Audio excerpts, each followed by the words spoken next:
Olá, boa noite. Está no ar pela TV Pantanal, canal 22, uma emissora do Grupo Gazeta de Comunicação. Programa Opinião. Como vai?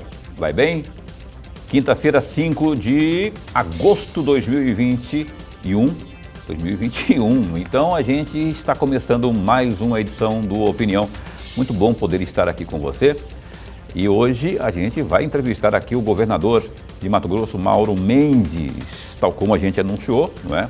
O governador está chegando já aqui na sede da TV Pantanal para conversar comigo, com o Lorenberg Alves, que está aqui do meu lado, mas principalmente com você, telespectador do programa Opinião. Já, então, o Mauro Mendes, governador, vai estar aqui conosco, sentadinho aqui à minha esquerda, para falarmos sobre as coisas do Estado, aquilo que foi, está acontecendo, que vai acontecer pelo organograma, pela equipe de planejamento do governo do Estado.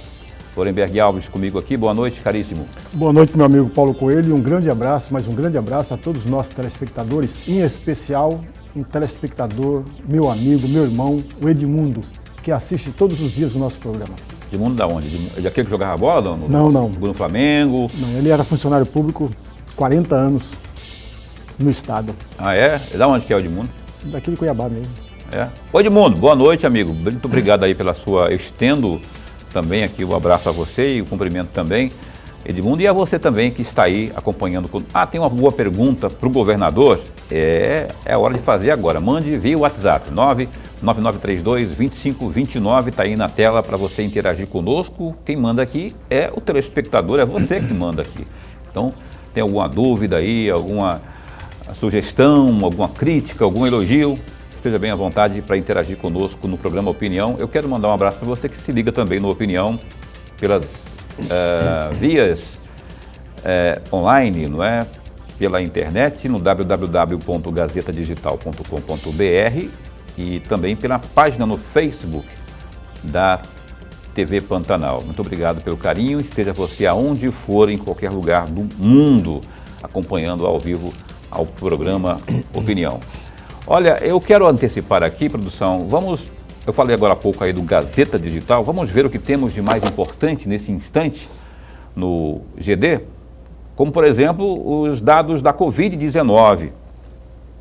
Mato Grosso registra 26 novas mortes e 1.200 contágios. Mato Grosso registrou 26 novas mortes, 1.264 contágios pela Covid-19 nas últimas 24 horas. Os dados foram divulgados pela Secretaria de Estado de Saúde nesta quinta, dia 5. Conforme a pasta, Mato Grosso passou a contabilizar 496.031 contágios da Covid e desse total, em 471.672 casos, as pessoas infectadas se recuperaram. Contudo, outras 12.924 não resistiram às complicações. O Estado registra taxa de ocupação de unidades de terapia intensiva, as UTIs, na casa dos 74,91%, enquanto o mesmo índice para as enfermarias é de 33%. Ambos os números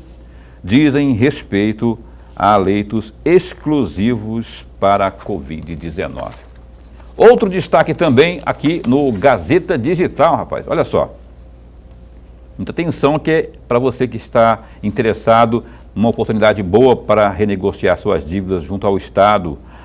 Contribuintes, pessoas física ou jurídica, contam com mais uma facilidade na hora de negociar os débitos atrasados de IPVA e ITCD e por meio do Programa Extraordinário de Recuperação de Créditos Tributários, o Refis, será possível quitar dívidas contraídas até 31 de dezembro de 2020 de forma parcelada em até 60 vezes e com forma de descontos aí de até 95% nos juros e multas. O refis extraordinário do IPVA e ITCD abrangem débitos constituídos ou não e inscritos ou não em dívida ativa, valores que já foram objetos de parcelamentos anteriores também podem ser negociados, desde que o antigo contrato esteja cancelado. A adesão ao programa deverá ser feita até o dia 31 de agosto de 2021. Não perca então, hein? Rapaz, tem uma outra informação, essa mais fresquinha, né, que acabou de ser colocada aí, colocou recentemente. Olha aí no GD, suspeitos de desvios em Cuiabá. O ex-secretários afastados entram no alvo da CPI da Covid, Lorenberg. O senador bolsonarista Marcos Rogério, do DEM de Roraima, apresentou aí um requerimento à CPI da Covid, pedindo que os ex-secretários de saúde de Cuiabá, Luiz Antônio Poças de Carvalho e Célio Rodrigues, e ainda o ex-secretário de gestão Alexandre Belotto, sejam convocados a prestarem esclarecimentos no Senado Federal. O documento foi protocolado nesta quinta, dia 5. No período, o parlamentar justifica, na verdade, no pedido, o parlamentar justifica que os gestores foram alvos de operações por suspeitas de operação de corrupção e irregularidades na utilização de recursos públicos destinados ao combate ao novo coronavírus. De acordo com o portal da Transparência, no ano passado, Cuiabá recebeu mais de 140 milhões para o enfrentamento da Covid. Já em 2021, esse montante chega a 56 milhões de reais. Uma pinceladinha aí, Lorenberg, nessa última informação aqui, não é? Da sugestão, da proposta aí do Marcos Rogério aí de convocar aí os ex-secretários aqui do município de Cuiabá. Paulo e amigo telespectador, muito rapidamente, fazendo duas observações. A primeira delas, mais uma vez, a Assembleia Legislativa e a Câmara Municipal, ou as câmaras municipais, pecam por não estar investigando, por não estar fiscalizando tanto o governo estadual como os governos municipais. Essa é a primeira observação a ser feita. A segunda observação, é claro e evidente que o parlamentar quer fazer da CPI do Covid, chamada CPI do Covid, um palanque eleitoral.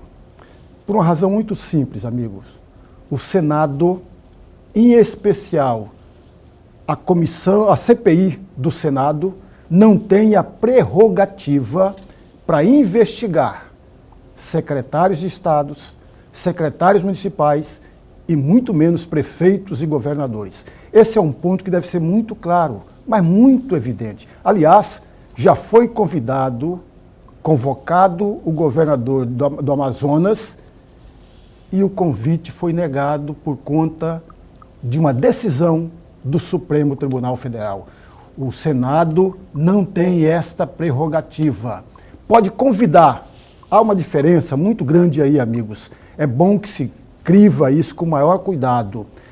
Convidar é uma coisa, convocar é outra muito diferente. Um exemplo, o Senado e a Câmara, o Congresso, não pode convocar o presidente da República, mas pode convocar ministros.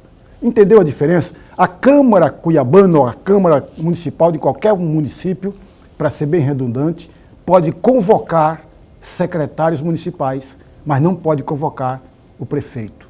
Pode até convidá-lo, mas convocar, não. A Assembleia pode convocar secretários estaduais, mas não pode convocar o governador do estado. Então, isso tem que ficar muito claro para que nós todos possamos entender melhor e analisar melhor todo o cenário. Pode o Senado convidar, mas não convocar. E aí a gente entra naquela história, não é? Muita gente pode não estar concordando com o Lorenberg, mas e aí? Só por conta de uma situação burocrática? É burocrático? Mas está ali, não é? Existe esse argumento que foi nesse argumento que se baseou aí a comissão de frente, né, da CPI, quando faz a negativa de convocar os governadores, porque não está previsto ali, não é? Agora, outra linha de argumento é que tem dinheiro federal. E se tem dinheiro federal, por consequência, tem o alvo de investigação do parlamento, tal como tem alvo de investigação pelo Tribunal de Contas da União, pela AGU, não é? E aí tem esse argumento correndo paralelamente, não é? E a indignação, contudo, continua. E isso aí são só argumentos plausíveis. A indignação de todos nós, né, Paulo? Todos nós a indignação. Mas é bom a gente estar sempre pautado no que é legal, no que é moral e no que é constitucional. Se o amigo abrir a Constituição, vai concordar em gênero, número e grau comigo. Ao abrir a Constituição, artigo 49, inciso 10, está lá. Tanto a Câmara quanto o Senado têm a prerrogativa de fiscalizar os atos do chefe do Executivo Federal e ministros federal. Se nós olharmos o regimento interno do Senado, tem que fiscalizar o governo federal. Não pode fiscalizar o governo estadual e municipal. Aí o Paulo está coberto de razão, mas tem dinheiro federal. Aí a prerrogativa passa a ser da Assembleia Legislativa e das câmaras municipais. No caso de Cuiabá, por exemplo, a Câmara de Vereadores de Cuiabá tem aí trabalhado do ponto de vista de CPIs, de investigação, em cima dessas questões aí, não é? Agora, notadamente, por conta dos medicamentos vencidos, mas essa questão aí dos recursos federais que vieram para cá também podem ser alvos de CPI ou de investigação nesse sentido, para saber, mas aí tem que ser provocado, tem que ser instalado mais no âmbito aqui do município de Cuiabá, no caso da capital aqui de Mato Grosso. No caso do Estado, a Assembleia Legislativa, se houver esse indício, tem essa prerrogativa também de promover a investigação pela CPI ou não, né? Aliás, a Lorenberg hoje, e a gente espera o governador aqui essa noite, eu vou perguntar para ele sobre isso também.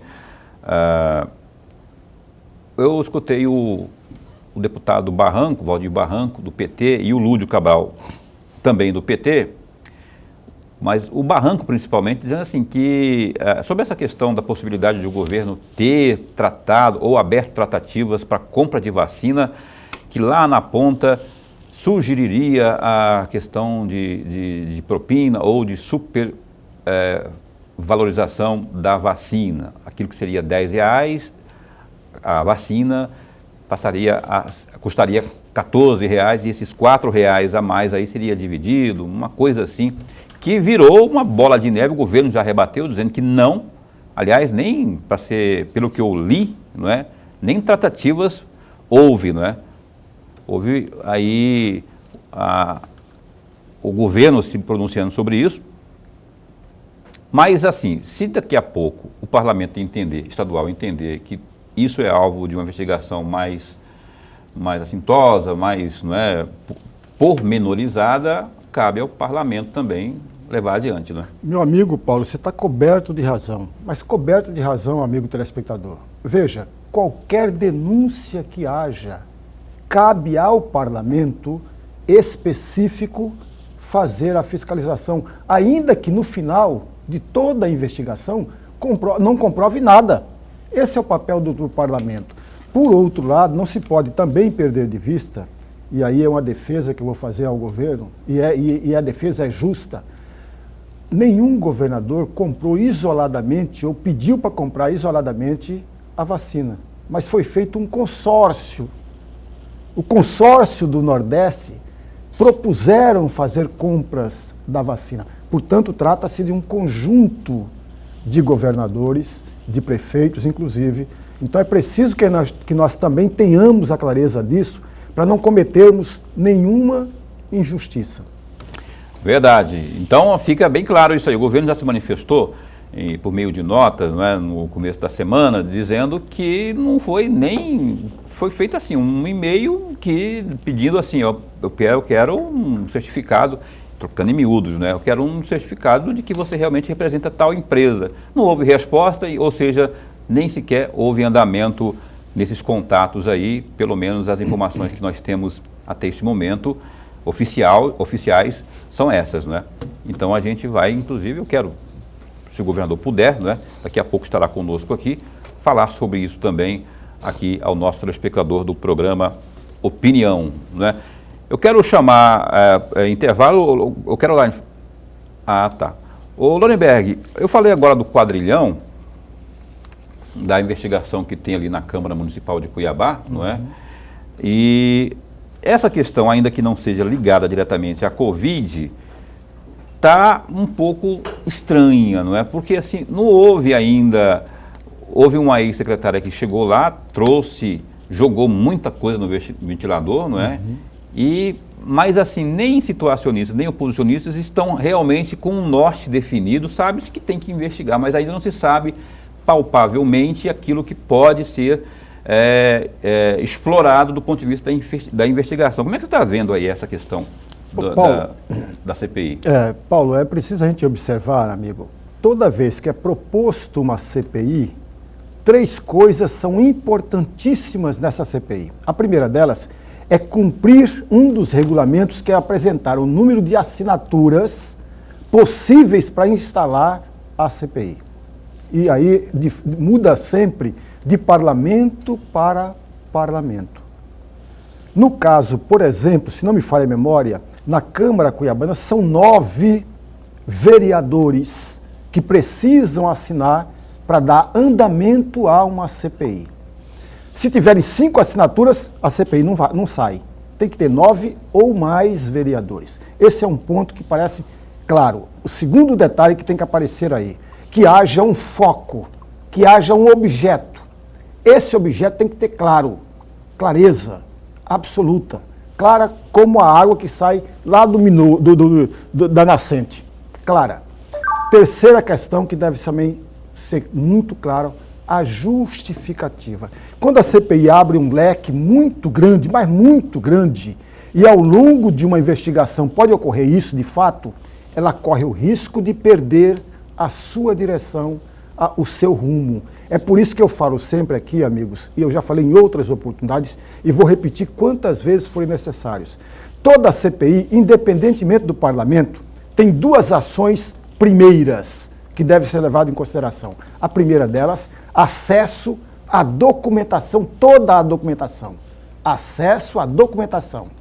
E aí, ler aquela documentação toda e discutir entre o grupo da CPI toda aquela documentação para fazer, a partir dali, uma lista de perguntas ou uma linha de investigação no que tange aos depoimentos. Só depois uma segunda ação, que é fazer uma lista dos depoentes. Essa lista não pode ser aleatória, tem que ser exatamente baseada naquilo que foi acertado com os integrantes da CPI.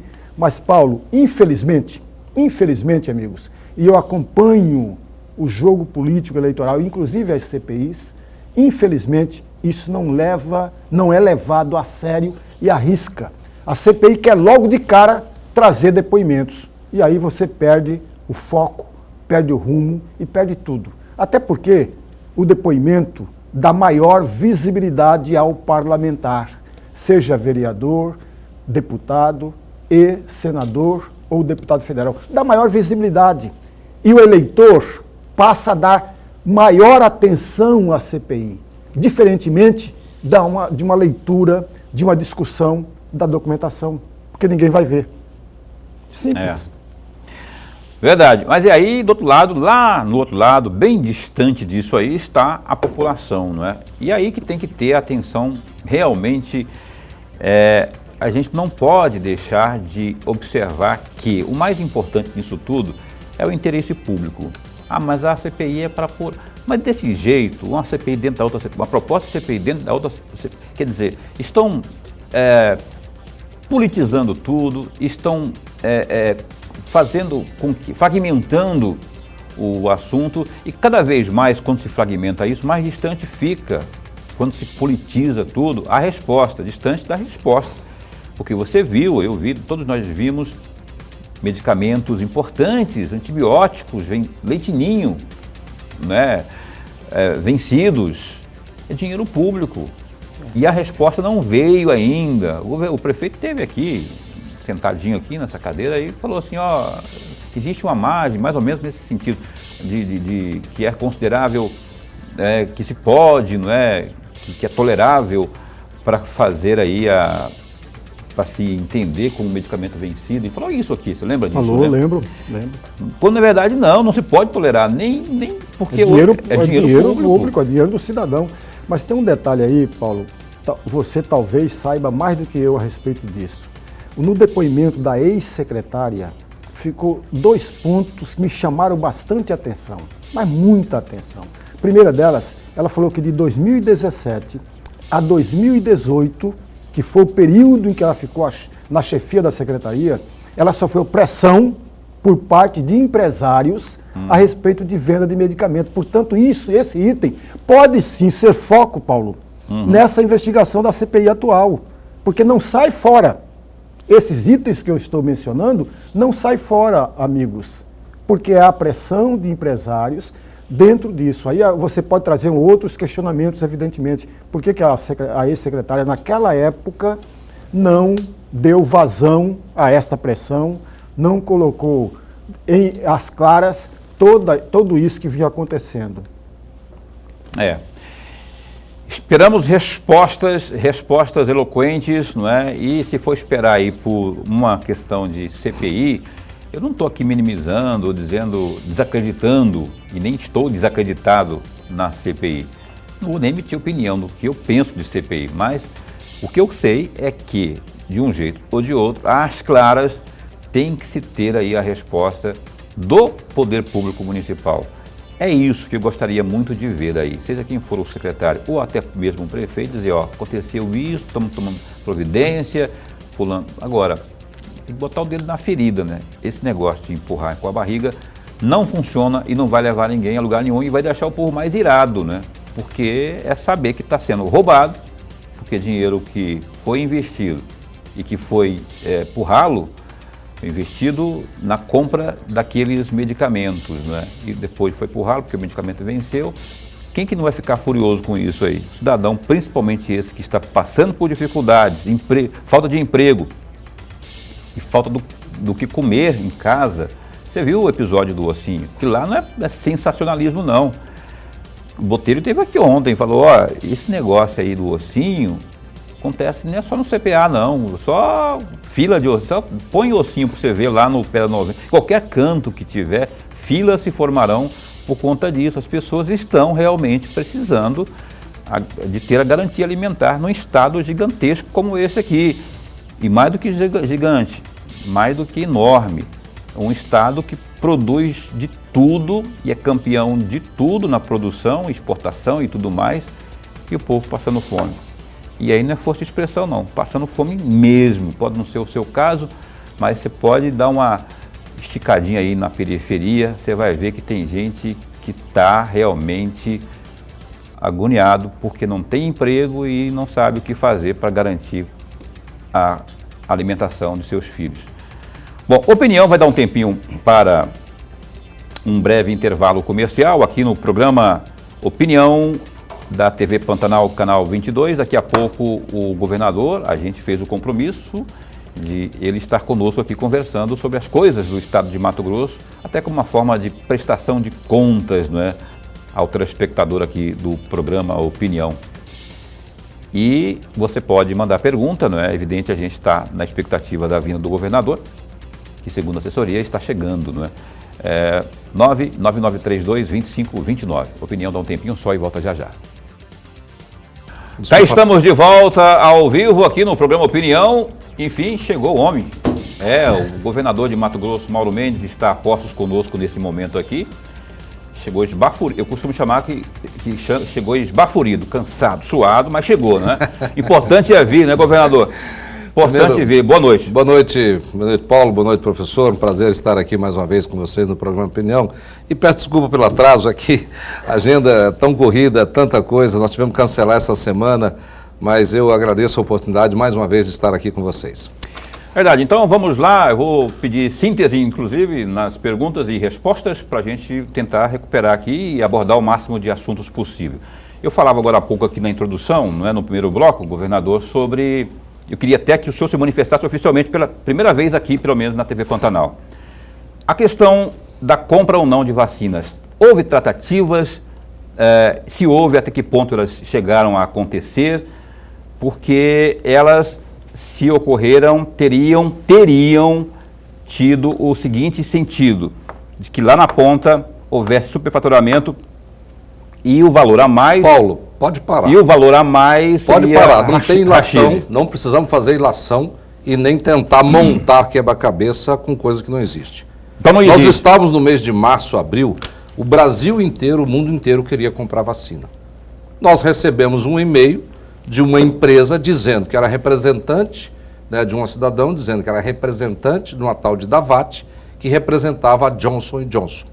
O chefe da Casa Civil recebeu por e-mail isso. O chefe da Casa Civil respondeu, curto e grosso, apresente um documento comprovando que você representa essa tal de Davat e a Davat representa a Johnson & Johnson, que todos nós sabíamos, o mundo inteiro, que era um fabricante de vacina. Ponto. Ele não respondeu e não mandou o documento. Ponto. Morreu aí. Não houve nenhuma conversa mais por WhatsApp, por e-mail, por telefone com relação a isso. O que tem errado disso? Não houve nem tratativa. Nem tratativa. Apresente um documento dizendo que você representa a Johnson & Johnson. Não apresentou? Não apresentou. Morreu aí a conversa. Orenberg, então chega mais aí na conversa. Governador, antes de mais nada, a nossa alegria, mas alegria mesmo. O programa ganha e ganha muito todas as vezes que o senhor esteve aqui. Eu vou aproveitar a vinda do senhor, governador, até porque o senhor está no 3º ano de mandato, para trazer aqui a página de apresentação, primeiro parágrafo da página 2 do plano de governo do senhor que foi apresentado na Justiça Eleitoral. E eu vou ler 3 linhas desse plano. Entre aspas, iremos criar um programa eficaz de atração de empresas e investimentos no Estado. Aproveitaremos todas as nossas potencialidades e segmentos para atrair mais empresas, gerar mais emprego e mais renda aos mato-grossenses. Fecham aspas. Eu tenho 3 perguntas para fazer, vou encurtar para 2 perguntas só, governador. A primeira delas, esse programa eficaz de atração de empresas e investimentos no Estado já está em curso, já está em andamento? Claro que está, professor. O senhor acompanhou essa semana, saiu na mídia nacional e provavelmente na mídia local, o Estado de Mato Grosso, no ano de 2021, é o campeão brasileiro na geração de empregos. É o Estado brasileiro que gerou, proporcionalmente, é óbvio, o maior número de empregos em todo o Brasil. 6,9%. Só este ano, mais de 50 mil empregos foram gerados em Mato Grosso. A que se deve isso? Uma série de fatores. Mas um deles, inclusive, é o ambiente que o governo criou, que gerou, na restituição, por exemplo, dos incentivos fiscais, segurança jurídica, nós geramos isonomia, nós criamos regras claras e rápidas. Hoje, em Mato Grosso, professor, uma empresa, em 48 horas, ela pede e tem o deferimento de um incentivo fiscal. Então, isso traz segurança jurídica, traz transparência, isso traz uma ambiência favorável ao investimento no Estado de Mato Grosso. O Estado de Mato Grosso hoje, professor, é o Estado brasileiro que faz o maior volume de investimento na infraestrutura. Nós vamos investir este ano 15% da nossa receita. Nenhum, Paulo, Estado brasileiro chega perto disso que nós estamos fazendo. Então, quando o governo investe, por exemplo, em infraestrutura, em estrada, em pontes, investe em segurança, nós criamos uma ambiência que estimula o investimento privado também e esse investimento privado gera muitos empregos. Então isso não é mais discurso, já está aí o resultado do Estado de Mato Grosso. Então, tudo aquilo que nós falamos conceitualmente, nós estamos fazendo na prática, e isso pode ser demonstrado através de diversos indicadores. Qual é a segunda pergunta? A segunda e última sobre isso aqui, governador. O senhor falou de aproveitar todas as potencialidades de Mato Grosso. Está lá na proposta do senhor.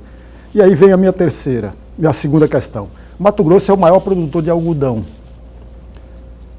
Por quê? Qual é o impedimento, qual é a dificuldade para que empresas invistam na indústria de tecelagem, para termos, por exemplo, governador, e o senhor sabe disso melhor do que eu, uma expansão que é a indústria de tecelagem em Goiás, crescente. Qual é a dificuldade que as empresas têm para implantar indústrias aqui no estado de Mato Grosso com relação à tecelagem? Uma correção na sua afirmação, professor. Em Goiás não cresce a indústria de tecelagem. Cresce em Goiás a indústria da confecção. É diferente. Tecelagem é fabricar tecido, indústria que pega a fiação e fabrica o tecido e depois vai para a confecção. Então, em Goiás cresceu muito, está crescendo muito, a indústria da confecção, uma política que foi implantada lá no estado de Goiás já há muitos anos atrás e tem permitido que ali se comece a construir um polo, né, de indústria de transformação de tecido em roupas, em produtos finais. Aqui no estado de Mato Grosso é um sonho antigo isso, né, de muitos e muitos anos. Muita coisa foi dita sobre isso e pouca coisa foi feita. Mas se o senhor olhar nos últimos anos ali na região de Campo Verde, inclusive quando nós fizemos a restituição do novo Prodeic, com todas essas regras de segurança jurídica, nós já temos novas empresas ali que se instalaram para fabricar o fio. Então hoje a indústria de fiação, né, pegar o algodão e transformar em fio de algodão, já está acontecendo no estado de Mato Grosso. Nós temos sim um longo caminho pela frente. Ter matéria-prima não significa que você vai ter obrigatoriamente indústria instalada ali naquele local. Nós precisamos dar mais alguns passos para que isso aconteça. E nós estamos nesse exato momento estudando um planejamento para que isso aconteça. Em breve vocês terão notícia sobre esse tema. O governo está sim planejando bem isso. Nós sabemos da importância que tem a geração de emprego, principalmente em cidades aqui da Baixada Cuiabana, que você tem muita mão de obra e você pode inserir essa mão de obra nesse trabalho com micro, pequenas empresas. Então, em breve o governo vai estar lançando um grande programa para incentivar diversas cadeias, inclusive essa da confecção. É um programa de médio e longo prazo. E a indústria de tecelagem, por que ela não vem para Mato Grosso, ou para Goiás, ou para outros lugares? Porque grande parte das indústrias brasileiras de tecelagem estão com capacidade ociosa. Então, se um empresário tem lá no Nordeste ou em Santa Catarina uma indústria e ele está trabalhando com 50%, 60%, 70%, né, de ocupação da sua fábrica, por que vai abrir uma fábrica nova em algum outro lugar? O senhor abriria? Não, você tem que primeiro lotar aquela fábrica que você tem para pensar abrir uma outra fábrica em qualquer lugar. Agora, por que isso acontece no Brasil? Porque nós sofremos nessa indústria de confecção uma forte concorrência da China, da Índia, da Turquia, de alguns outros países do mundo que conseguem produzir muito mais barato que o Brasil, pelo chamado custo Brasil, e, consequentemente, as indústrias brasileiras sofrem para encher as suas fábricas. Dificilmente vai abrir alguma tecelagem, ou em Mato Grosso, ou em qualquer canto do Brasil nova, enquanto as atuais fábricas estiverem trabalhando com capacidade ociosa. Ok, produção, prepara, por favor, aí perguntas que chegaram via WhatsApp para a gente passar aqui para o governador. Eu quero que... Está pronto aí? Vamos lá. A Carolina está dizendo que tem aqui já no ponto. Bora ver quem está perguntando aqui. Boa noite, governador.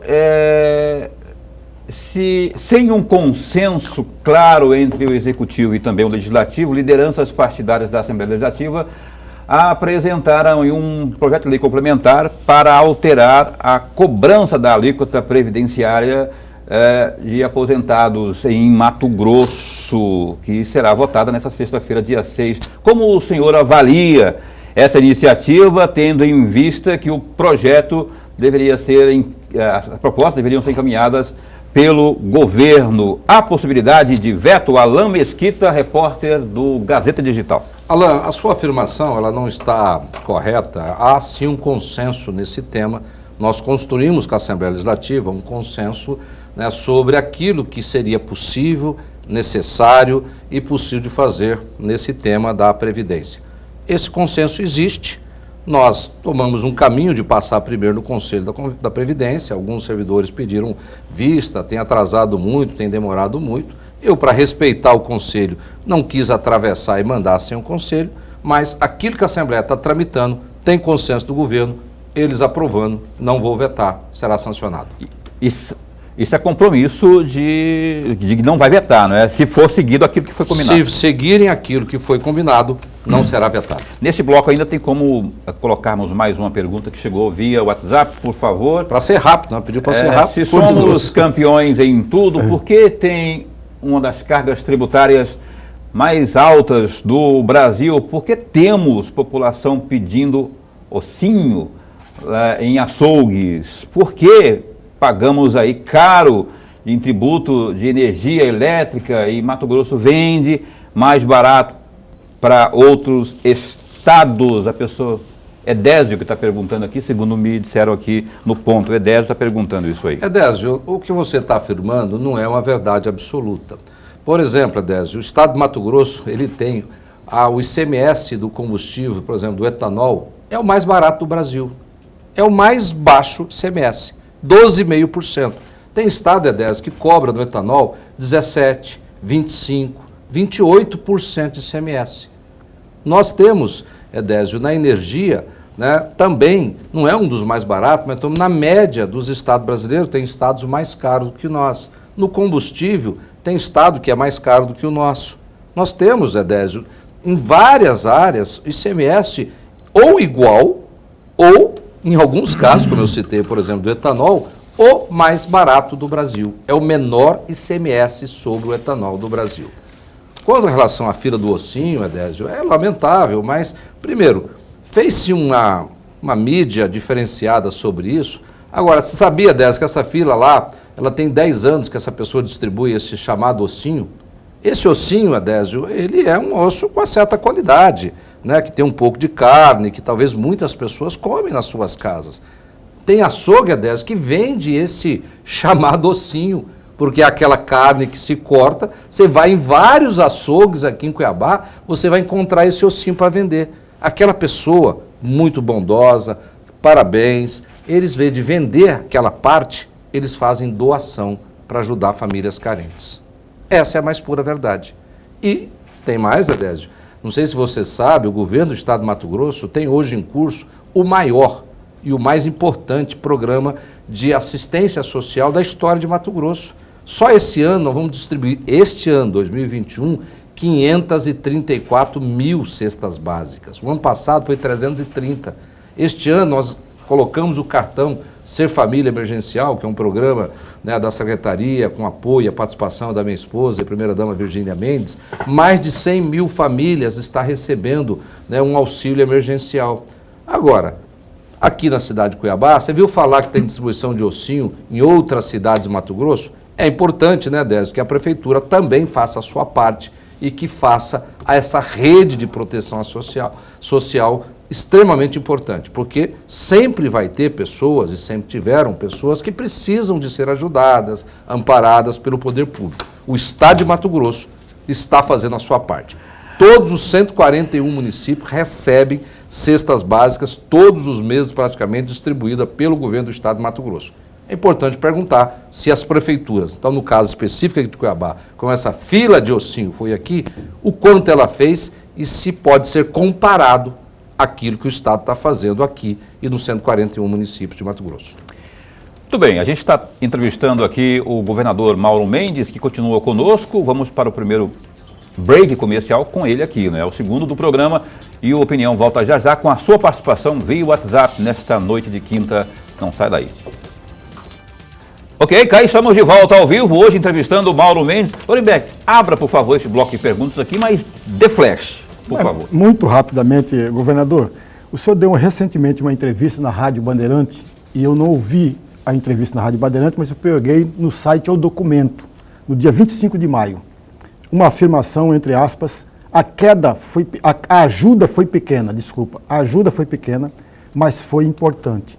Recebemos sim recursos para o enfrentamento da Covid-19 do governo federal. Só que gastamos até agora pelo menos 2 vezes mais do que recebemos da União para a saúde, fecham aspas. Eu tenho 2 perguntinhas muito rapidamente a respeito disso aí, governador. Qual foi, de fato, o montante, o valor da União para o Estado no combate ao Covid? Naquele momento, professor, se eu me lembro bem dos números, naquele momento parece-me que nós tínhamos recebido do governo federal, se não me falha a memória, em torno de 260 milhões de reais. E naquele momento, que número todo mês nós estamos gastando, né, naquele momento parece que nós estamos chegando já a quase 500 milhões de reais, né, de gastos diretamente, né, com a pandemia, com os nossos hospitais, com a UTI, com o centro de triagem aqui na cidade de Cuiabá, com um teste que nós compramos e mandamos para os municípios, com remédio que nós mandamos para todos os municípios. Ou seja, o conjunto de gasto que o governo do estado de Mato Grosso fez era, naquele momento, o dobro. Eu não atualizei esse número de lá para cá, mas como nós não recebemos mais nenhum recurso do governo federal especificamente para isso, né, nós devemos ter crescido muito a nossa parte. Por isso que eu disse, foi pouco, mas foi importante, né? Então, eu não menosprezei.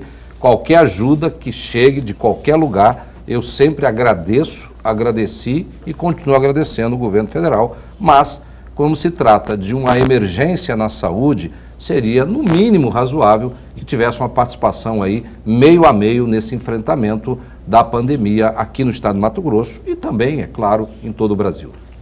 Mas, rapidamente, a segunda questão, governador, esse dinheiro que veio da União, ele cobriu qual a etapa do combate à Covid? Olha, nós aplicamos isso praticamente no pagamento de UTIs, né, na compra de alguns medicamentos. Houveram lá os itens específicos, isso tem uma prestação de conta, professor. E óbvio, né, eu sou governador, eu não sou, né, não tenho aqui de cabeça detalhes, mas isso está no portal Transparência. Se o senhor entrar e qualquer um dos nossos telespectadores vai ver lá detalhadamente aonde foi aplicado cada centavo do recurso do governo federal e também do nosso. A gente tem o dever de explicar e está lá no portal Transparência, deve estar lá, tem que estar lá, todo esse gasto feito com a Covid. Governador, não posso deixar de perguntar, caso Piveta, aqui na opinião o senhor não falou ainda e eu gostaria que o senhor dissesse aqui ao nosso telespectador como o senhor, enquanto governador, enquanto amigo do Piveta, enquanto político, enquanto pessoa, tem a dizer às pessoas que estão aí querendo saber exatamente, não é? O que o senhor pensa a respeito da possível agressão. Eu estou falando da questão pessoal, eu não estou falando da política, não. A política é uma outra pergunta, se isso reflete aí de forma positiva ou negativa nessa parceria que o senhor tem com o Piveta. Primeiro, Paulo, eu, minha esposa, você, qualquer um de nós repudiamos qualquer tipo de violência contra as mulheres, qualquer tipo de violência que possa ser praticado contra qualquer ser humano. Essa questão aí do Otaviano Piveta e da esposa dele, eu já tenho ouvido aí muitas versões, né, dela, né, ouvi a versão dele, obviamente, e é uma questão muito delicada. Eu não tenho como governador, fazer um juízo de valor. Não posso condenar, não posso absolver, né? Isso está na mão da justiça. Isso é um problema dos dois, né, do casal, e a princípio eu digo, olha, qualquer tipo de violência comprovadamente praticada, eu condeno, todos nós, cidadãos de bens, condenamos, principalmente contra as mulheres, contra qualquer pessoa, né, que não possa se defender. Eu já ouvi várias versões aí, então isso me preocupa, mas vamos deixar esse caso com a justiça, vamos nos ocupar aí com coisas práticas do governo, isso é um problema pessoal deles, está no âmbito da justiça, eu tenho certeza que vai ter uma solução esclarecedora. Na segunda-feira teve uma, na segunda, acho que foi terça, não sei, agora, essa semana teve uma reunião do DEM, no partido que o senhor faz parte, não é? E aí, já falando, pegando esse gancho do Piveta aí, que nos bastidores era colocado aí como numa possível reeleição, candidatura à reeleição sua, ele como possível candidato à reeleição também como vice. Então, fala logo dessa questão. das eleições do ano que vem, aquele papo, mas é muito cedo. Não é muito cedo. Ano que vem é o ano que vem, está bem aí. E política é política, não é? E eu tenho que perguntar, que eu sou repórter de política há muitos anos. E aí, piveta, para o seu futuro, o senhor está rindo, eu já até estou prevendo a sua resposta, mas falando sério, governador, a questão do piveta aí para um futuro político que estava sendo desenhado aí... Paulo, eu sou um cara muito previsível, né? Quem me conhece já me conhece há muito tempo. Você começa a rir aí, eu estou sabendo, né, que como repórter político que disse que você é. E para as mesmas perguntas, eu dou sempre as mesmas respostas. Porque eu sou um cara muito cartesiano, que eu tenho um raciocínio, procuro ter um raciocínio muito lógico e coerente. E eu sempre falei isso, Paulo. Gente, vamos deixar eleição para o ano da eleição. O senhor é 50% candidato, vamos. Você falou isso. Não, mas 50% sim, 50% não. Né? Eu sempre digo, vamos deixar a eleição para o ano da eleição, vamos falar de outras coisas. O cidadão, você eleitor que está em casa, com certeza não está muito preocupado com eleição, está preocupado com o quê? Com a saúde, com a segurança, com obra, com infraestrutura, né? Melhoria da qualidade de vida do cidadão, e é isso que é a minha preocupação também. Então o que eu digo, vamos deixar a eleição para o ano que vem, quando chegar em abril, já disse, eu digo se sim ou se não. Não vou deixar lá para maio, para junho, para julho. Em abril de 2021, eu anuncio, o governador Mauro Mendes será candidato à reeleição. Não, o governador Mauro Mendes vai honrar o compromisso que eu assumi com o Mato Grosso. Agradeço às pessoas que votaram em mim, que me deram a oportunidade de ser governador. Trabalho muito todos os dias para honrar esse voto. Recuperamos esse estado, todo mundo sabe, pegamos um estado quebrado, na beira da falência, recuperamos. Mato Grosso hoje faz muito investimento na educação, na saúde. Paulo, nós vamos construir 6 grandes hospitais. Só aqui na Baixada Cuiabana, passa lá, aquele hospital central que estava lá há 34 anos, gente. Olha que vergonha. Entrega 34 anos. Não entrega esse ano não, está lá em obra. Pode passar lá que está lá em obra. Não é tão rápido assim, né? Tivemos um problema aí de pandemia no meio do caminho, está faltando material no mercado, falta ferro. Olha, até o final do ano que vem, se a construtora conseguir, ótimo, não falta dinheiro. Nenhuma obra que nós autorizamos a iniciar ou a reiniciar, ela não para por falta de recurso, porque se não tem o dinheiro, eu não autorizo fazer a obra, eu não autorizo nem começar ou reiniciar. Isso é muito óbvio, gente, tem que parar com esse negócio de começar a obra, como tantas que começaram aí, depois para no meio do caminho, porque não tem dinheiro para pagar o empreiteiro. O empreiteiro trabalha e não paga ele, aí ele não paga o fornecedor, aí ele não paga o servidor dele, o funcionário da empresa. Tem que ter responsabilidade. Então, graças a Deus, é isso que é meu foco no dia a dia. Eu tenho aí muitos problemas nessa área de gestão, de melhorar o Estado, melhorar a prestação de serviço para o cidadão, que eu não me preocupo com aquilo que vai acontecer o ano que vem. Vai ter tempo, vai chegar a hora, tudo a seu tempo, a sua hora. Lorenberg, por favor. Mas muito rapidamente, governador, lá no plano de governo depositado na Justiça Eleitoral, no item Direitos Humanos, Respeito à Vida, na página 5, diz o seguinte, entre aspas, garantir a todos os mato-grossenses os direitos e liberdades básicas para a dignidade da pessoa humana sem qualquer tipo de discriminação, como cor, religião, nacionalidade, gênero, orientação sexual e política. 2 perguntas vou fazer junto, até para ajudar o senhor. A primeira delas, essa proposta que o senhor fez, de fato, já foi contemplada, governador? E a segunda questão, na opinião do senhor, o que falta ser feito no estado de Mato Grosso para que o nosso estado de Mato Grosso tenha menos violência contra a mulher, violência contra o negro e violência contra os homossexuais? Primeiro, Paulo, nesse campo... O nome dele é Lorenberg, desculpa, Paulo sou eu que... Paulo e Lorenberg, professor Lorenberg, nesse campo eu tenho absoluta convicção, não só nesse, mas praticamente em todos os campos. Tá? Eu tenho algumas características, e uma delas que a minha vida inteira eu fiz gestão, fiz administração, sou engenheiro de formação, mas sempre fui um administrador. E hoje, se você olhar na educação, nós temos muita coisa que o governo está fazendo. Se você olhar na saúde, tá? Nós temos muita coisa que nós estamos fazendo na saúde, construindo 2 hospitais já em obra, tem mais 4 para iniciar. Nós estamos reformando todas as unidades de saúde aqui na capital, no interior, nossos hospitais regionais. Depois que eu virei governador, você nunca mais ouviu falar de uma greve na saúde. Ouviu? No ano anterior, do governo anterior, era greve direta, greve em Sinop, greve em Rondonópolis, greve não sei na onde. Acabou isso. Isso é respeito às pessoas. Isso é promover a inclusão. Então, nessa área de assistência social, um grande programa de assistência, na educação, reformando escola, construindo escolas novas, investindo na área pedagógica, então em todas as áreas. E nessa área específica da sua pergunta, veja bem, a Delegacia de Proteção à Mulher 24 horas. É um trabalho que minha esposa, a primeira-dama, encampou, fez trabalho voluntário. No início do governo nós estávamos com muita dificuldade, o primeiro ano foi muito difícil. Eu peguei um governo, Paulo e professor Landenberg, que o salário estava atrasado, o 13º atrasado, nós devíamos para Deus e todo mundo. Em um ano nós conseguimos recuperar o Estado. Trabalho e seriedade funcionam em qualquer lugar.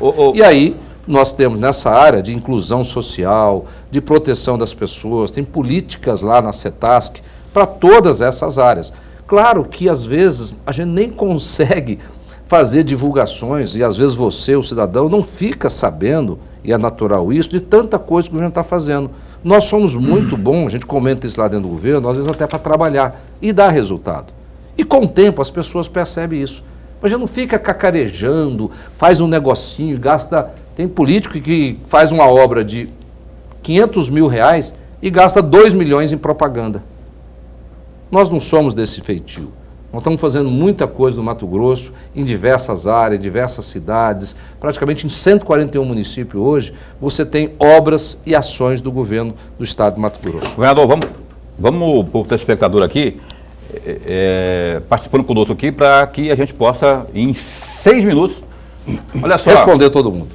Eu gostaria de perguntar aí para o governador, é fácil taxar a energia solar? Por que é tão difícil taxar aí o agronegócio?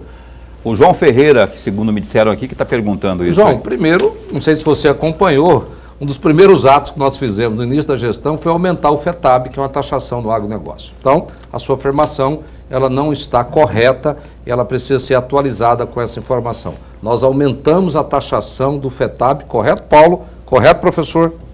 Correto? Correto. Aumentou. Então, só para confirmar aqui, para não ficar parecendo que é uma palavra falando minha, sozinho, né? Sozinho, correto, nós taxamos o agronegócio. Segundo, Paulo, também a sua afirmação, que nós taxamos a energia solar, está errada, meu amigo.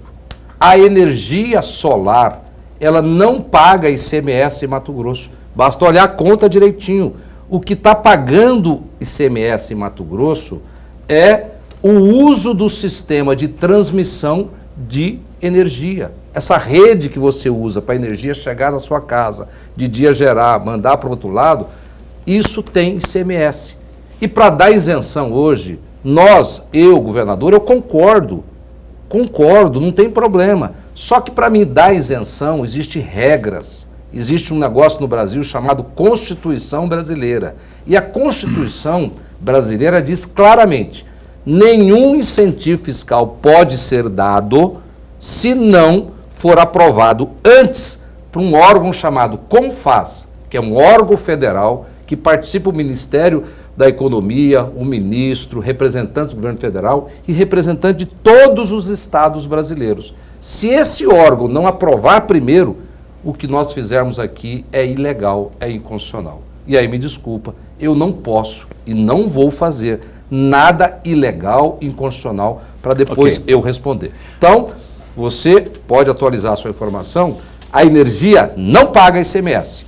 O que paga ICMS Mato Grosso é o uso do sistema de transmissão, essa rede da Energisa que chega na sua casa. Isso está sendo cobrado porque o CONFAZ não autorizou. Nós pedimos a autorização e foi negado, por isso que nós não fizemos. Mais uma participação via WhatsApp, por favor, rapidinho aqui, governador, você demorou muito para responder isso aí, hein? Boa noite, Paulo Coelho, boa noite, governador Mauro Mendes.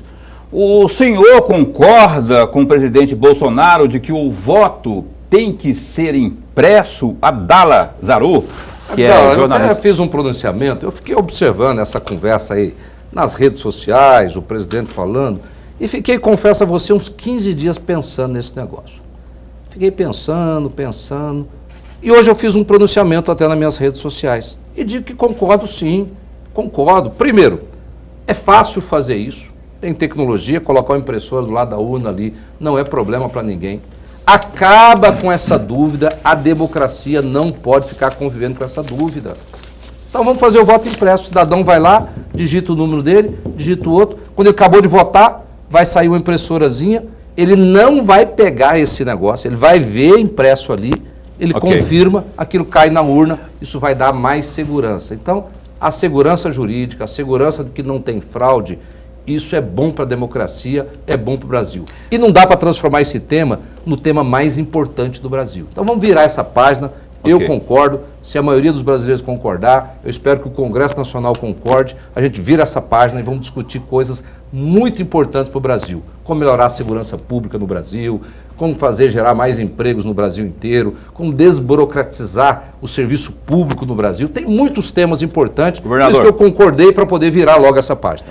O presidente Jair Bolsonaro deve vir a Mato Grosso agora em agosto, numa motociata. O senhor vai também pilotar uma moto? O senhor vai acompanhar o presidente aí nessa motociata aí? Como é que o senhor está se planejando? Paulo, eu tenho mais de 30 anos, sei lá, acho que uns 35 anos que eu não ando de moto.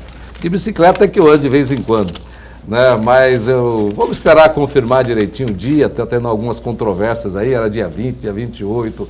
Vamos ver se até lá vou ter, né, condições de treinamento para andar de moto. Moto é um negócio bacana, eu gostava muito quando era solteiro.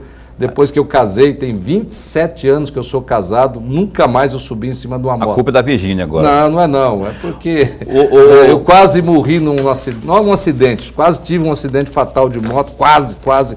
Fiquei com muito medo, traumatizado, nunca mais andei. Em 30 segundos, não, 20 segundos, o Emanuel Pinheiro, prefeito, disse que ele já está fazendo aí pelo BRT, comprando ônibus aí, e o senhor não conclui o BRT que o senhor prometeu aí. O que o senhor tem a dizer sobre isso aí? Olha, Paulo, nós estamos trabalhando com muita seriedade. Eu não trabalho com conversa fiada, vocês me conhecem e quem me conhece sabe disso.